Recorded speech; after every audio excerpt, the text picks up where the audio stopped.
Cover up your legs, Lady Patience. Well, Doctor, what is your verdict? In my opinion, Lady Patience, your trouble is located in what we doctors call the, cerebral cortex. Now, how can I explain this to the layman, or indeed the laywoman?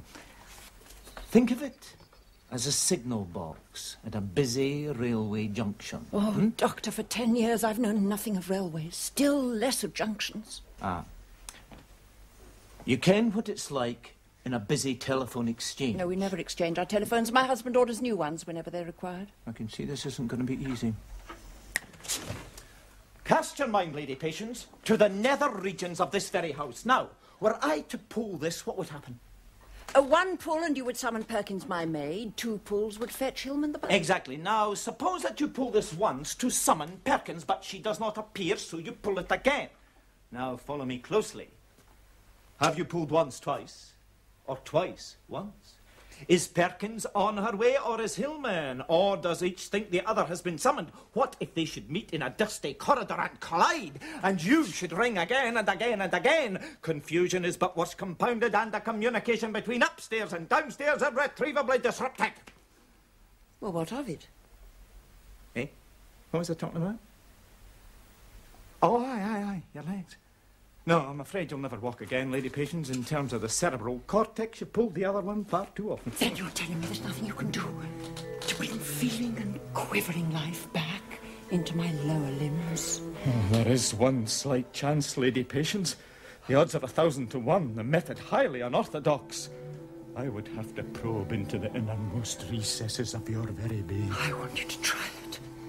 You realise I could get struck off for what I'm about to suggest. Well, I've certainly got the time if you're prepared to take the risk. Oh, there you are, Father. Quiet, Austin. I'm working out the Prince's route through the town. It's a puzzle to find the most picturesque itinerary. You see, if we turn right at the crutch factory, that way we can take in the abattoir, but then you'll miss out on seeing the sewage reclamation plant. Father, there's terrible news from the mill. If the spinners are broken out singing again, fire that suntanned one. He's the troublemaker. Worse than that, Father. Big Tom is tottering. Big Tom? The landmark, trademark and pinnacle of the Hardacre Empire, the tallest mill chimney in the Northern Union? Yes, Father. I can't believe it. That chimney should stand for 100 years. I remember when I built it, men laughed. Hardacre's reaching for the stars, they said. I was going to name it after your mother's brother who lent me the money, your Uncle Richard. For some reason or another, we thought better of it, called it after your Uncle Thomas instead. Why are you standing here reminiscing, Father? Big Tom is on the verge of collapse. They say all the truss flanges are completely eaten through. Well, replace them. Get on to Vickers. Oh, right. I have done. All truss flange production is earmarked for Germany. I've tried them all. I've even tried the other firms. They all say the same thing. The man who looks after truss flanges is on his holidays. They're lying, Austin. The jackals know that the old lion is poised for the kill, and they're desperate to see him go down. Then what about Jack Fairchild, Father? They say he's come up with a new improved truss flange. Never. I swore a vow that I'd never buy so much as one truss flange from that whelp.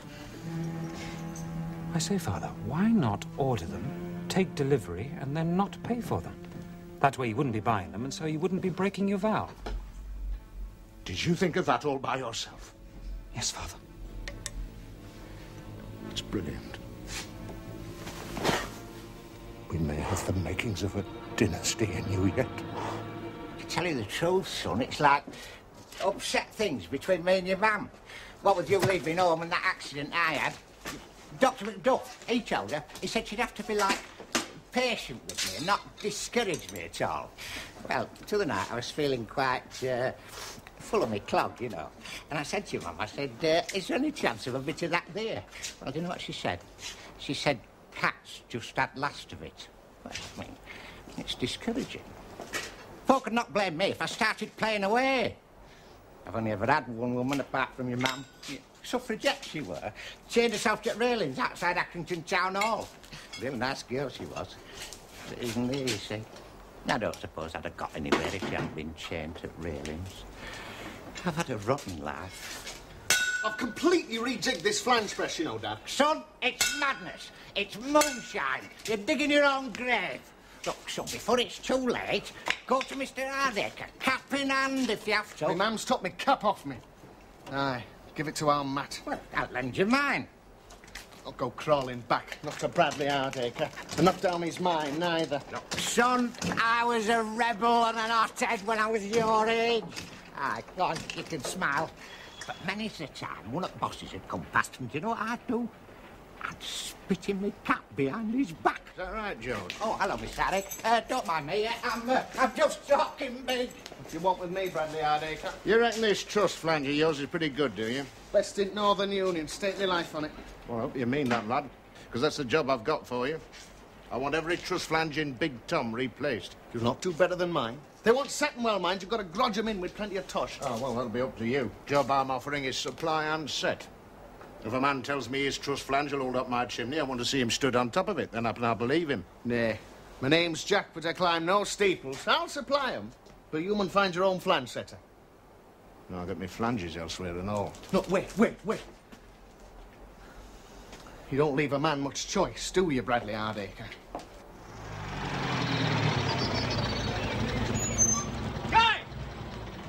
Guy!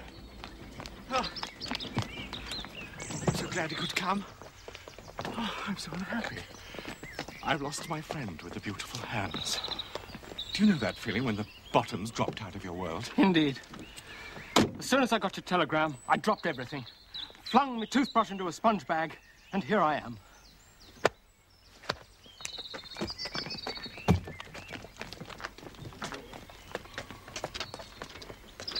I'm ready, Doctor, if you are. You realize you will be completely under my power and will obey any suggestions or instructions I may make to you. Yes. Try at least to make your instructions clear. I hate fumbling. Now, keep your eye firmly fixed on the watch. By the time I count to 4, you will be in a deep, deep sleep. 1. Your eyelids are growing heavy. 2. Heavy as lead. 3. Very, very sleepy. 4. Doctor? Doctor? Oh, buffoon. This calls for a strong drink. How wonderfully convenient. Doctor, can you hear me? I hear you. Then you will do exactly what I tell you. When you wake up, you will remember only that you have effected a miracle cure. A miracle cure. Yes, I think that's all. No, wait. Do you know how tired I get of watching you suppress your lecherous impulses? It only makes you twitch, you know. From now on, whenever you hear me speak these words, well and truly laid, you will remove your trousers, stand to attention, and sing just a song at twilight. When I count to 4, you will wake up with no conscious recollection of anything I've said to you. 1, 2, 3, 4. Welcome back to consciousness, Lady Patience. Now, that wasn't too bad, was it? What is it you're writing, son of mine? I've had an order. 4 lines for a gravestone. Aye, all their lives they scrape and save and put brass by so they can have a decent send-off. Read me what you've wrote, son of mine. Here lies the body of Ernest Lunt. All his life he was a plumber. He did his bit on the Western Front. He were rich in winter, poor in summer. Oh, it's hopeless. That's good, Matt. What's wrong with it? His name was Shuttleworth. That's what's wrong with it. Go on, you tell me a rhyme for Shuttleworth. Oh, don't you see, Mother? This work, it isn't proper poetry writing. Turns an honest penny, son. If I could just break into Christmas cards. Oh, but I suppose T.S. Eliot and W.H. Auden and all that lot have got it sewn up between them. Son of mine. If we could have afforded a second initial for you, you'd have had it. What this raw visit is going to cost, Father, I simply can't imagine. Seed corn, Austin, mere seed corn. The harvest will be rich and fruitful. I don't really care for that chum of Morris's. How can you trust a lad that slides down the banister's side saddle? Up to us, Morris, to exploit these revolutionary techniques fearlessly. Oh, I do my best, Guy, to provoke and irritate the working class. I religiously throw my cigarette ends into puddles. It makes them soggy and difficult to light. I still say, Father, this royal visit is going to cost us a pretty penny. Calm yourself, Austin. The folk of this town are as patriotic and dependable as two short planks. I'll pay my share and they'll pay theirs. In the form of the increased rents I shall be forced to levy. Can't put the rents up. People are living hand to mouth, and many of them already in Quest Street. I'm beginning to like the sound of this town, Morris. You must show me round sometime. Rent, my dear, is the tribute that fecklessness pays to foresight. There's nothing to stop these people buying property and renting it out to each other the way I've done. The truth is they enjoy paying rent. Just the same as they'd enjoy clubbing together to buy a nice wedding present for Isabel. You mean you're going to make them contribute to a wedding present? No, no, my dear. Because the crawlers among them would only compete to show their affection by spending more than they could readily afford. And don't think I'm going to take it off the wage package, because I'm not. So glad, Father. No. The only fair way all round is stick it on the rents. That way you don't miss out them as is retired or on the sick. Father, you can't do this to the poor people. Charlotte, sit down. And don't trouble your head with these economic matters. Because when it comes to an argument, you're just like your mother. You haven't got a leg to stand on. That is a cruel barb, Bradley, even by your standards. For that you deserve a good kicking. Oh, chance would be a fine thing. That is where you're wrong.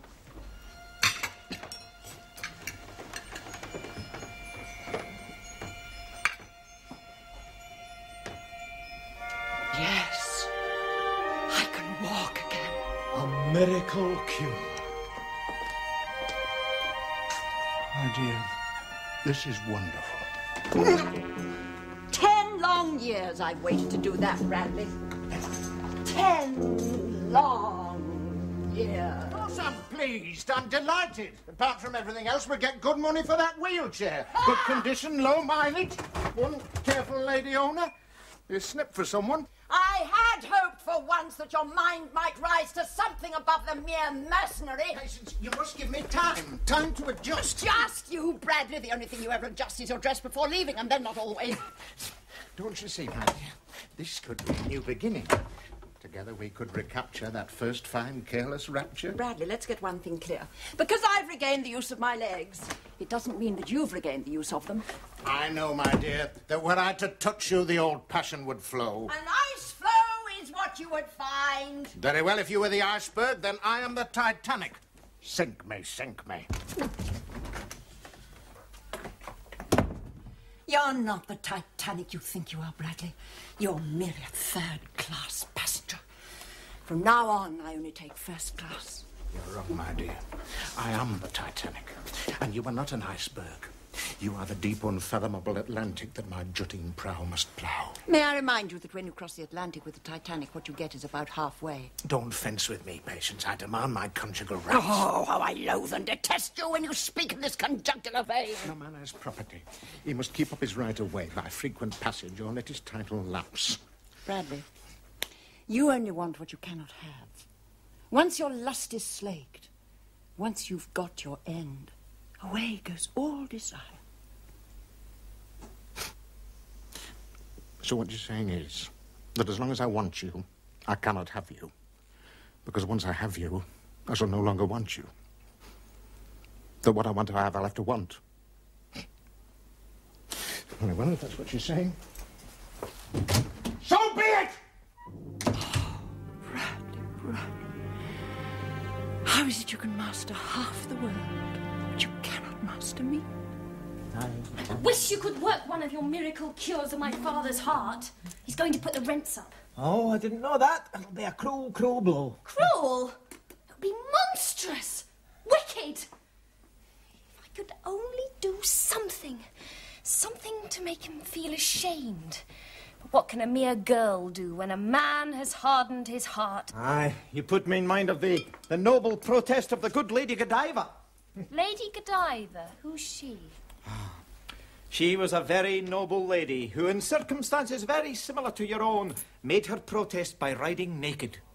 That is to say, with no clothes on her person or body, in any shape, manner or form. Totally naked. Through the streets of her native town. What happened to her clothes? Did she tear them off for bandages? History does not record what happened to her clothes. only that her noble gesture had a bracing and salutary effect on the temper of the times. Why then? That's what I shall do. I shall ride naked through the streets of Utterly. And I'll do it during the prince's visit.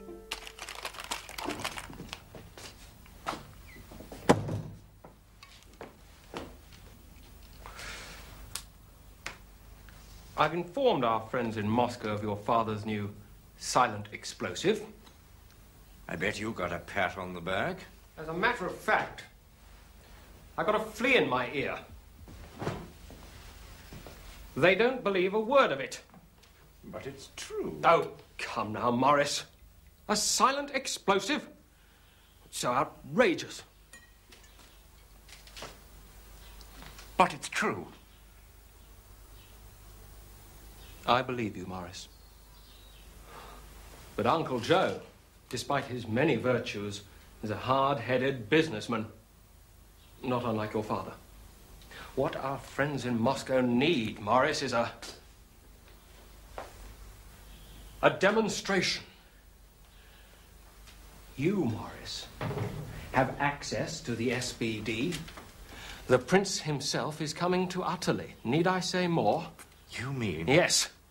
The time has come to strike a blow and demonstrate the frightfulness of this dreadful new weapon of capitalism. Yes. By blowing up the prince, we'd be blowing up the whole rotten system. Not only that, we'd be saving ourselves years of working undercover at the Foreign Office. I was rather looking forward to that. I believe they'd lunch rather well. Self, Morris, must come last. The cause comes first, and always. Yes, but Guy, what if we should blow up innocent people? Like your father? Oh. I do like you're so clever. Remember, Morris, the innocent are the workers yet unborn. Everyone else is guilty. Even us? Especially us. Guy, you're so wonderfully decadent. Right, come along, in here. Let me see. What the? Yes, we'll have it over here. Spread it out, spread it out. I don't want any thin bits. What the swamp with me, Isabel Hardacre? Don't you know? You've not come about Big Tom. Yes. You know I am to be married, Jack. Aye. 'Tis all over town, Lord Mountford. Him as used to ride international as an amateur. You'll find, Jack, that I will take him over fences that will wring his withers. I will be the bride, yes, but he will bear the bridle. You mean you're gonna snaffle his bit?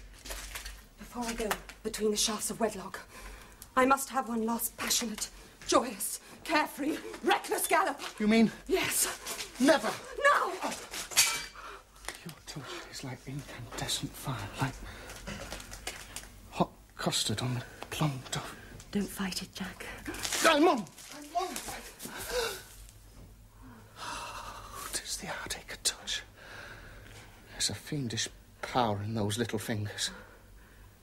Does not care that whilst we're stood here, rammicking, Big Tom might topple. Not if we're quick. It's tearing me apart. Part of me hates everything you stand for. As long as part of you stands for everything I'm here for.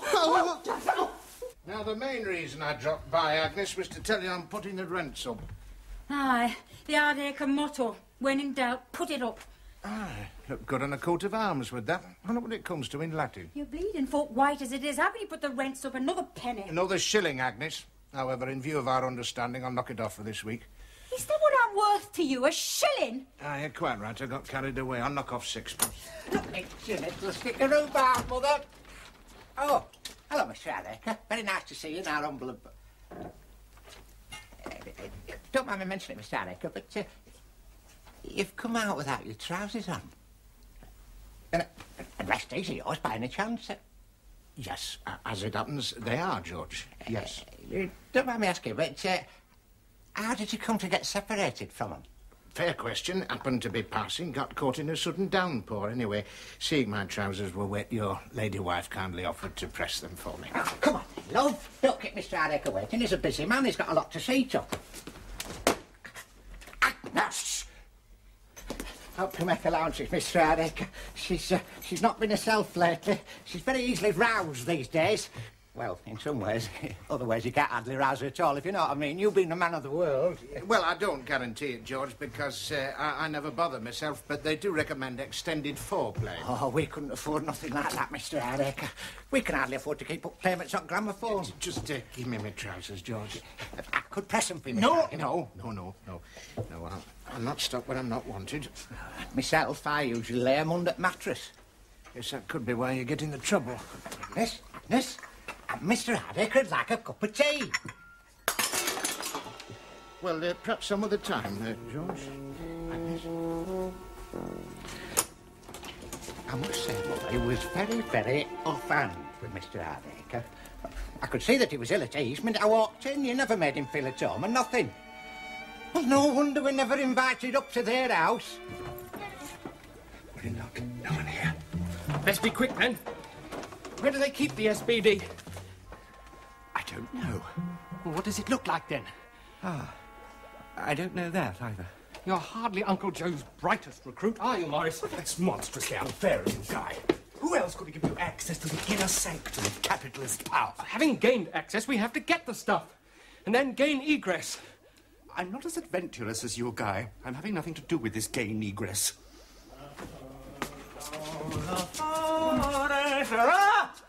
Don't you know this laboratory's out of bounds? Oh, it's you, Mr. Morris. What are you doing here?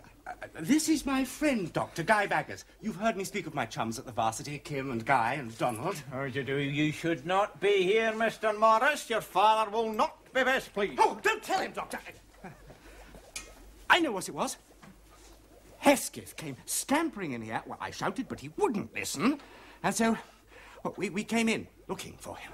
Morris, as a defector, you're hopelessly defective. Do not use the word defective. As a private patient, he is merely highly strung. Indeed, his explanation is perfectly reasonable to me. Really? I wish you'd take a look at him, Doctor. He says he swallowed some SPD. Oh? Oh, no, the pulse is as usual. I think the wee fella's been telling some Tom Tiddlers. In my opinion, Mr. Morris, he just likes you to worry about him. Still, we can't be too careful where SPD's concerned, can we? No, you can set your mind at rest. It's all here.